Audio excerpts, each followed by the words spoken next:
यानंतर बातमी आहे जळगावमधली। जळगावमध्ये पावसामुळे मोठं नुकसान झालं आहे। पारोळा अंमळनेर तालुक्यामधील नुकसानग्रस्त भागात जाऊन मंत्री गिरीश महाजन आणि मंत्री गुलाबराव पाटील यांनी पाहणी केली आहे। नुकसान भरपाई देण्यासाठी मंत्र्यांना जे अधिकारी आहेत त्यांना निर्देश या मंत्र्यांनी दिलेत।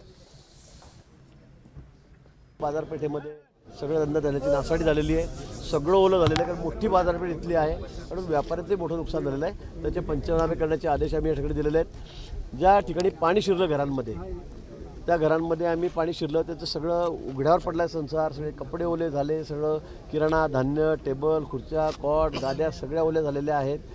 काही ठिकाणी थोडेफार फॅन असतील, कूलर असेल, फ्रीज असेल, ते सगळं त्या ठिकाणी पाण्यामध्ये गेलेलं आहे।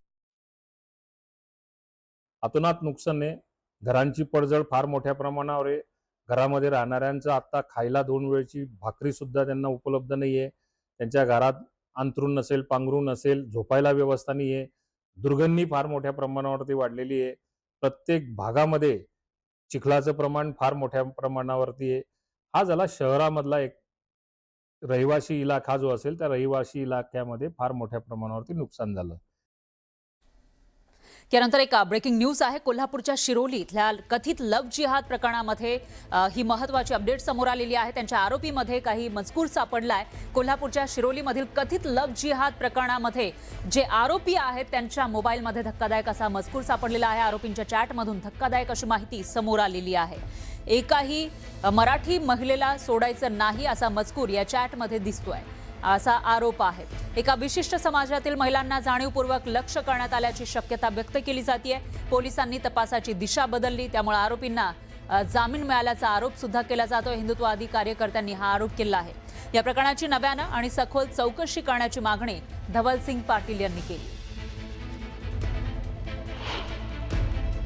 धर्मामध्ये तेढ निर्माण करणारे वाक्य पोलिसांनी जाणीवपूर्वक याकडे दुर्लक्ष केलंय की काय अशी भावना सध्या समाजामध्ये निर्माण झालेली आहे। वास्तविक पाहता भारतीय न्याय संहितेच्या मध्ये एक सेक्शन 299/196 हे या ठिकाणी या केसमध्ये लागायला पाहिलं होतं आणि जवळजवळ 10-12 त्रुटी या तपास यंत्रणेमध्ये आढळल्यामुळे या ठिकाणी SP साहेबांना आणि मुख्यमंत्री साहेबांना भेटून आम्ही हे निदर्शनास आणून देणार आहोत।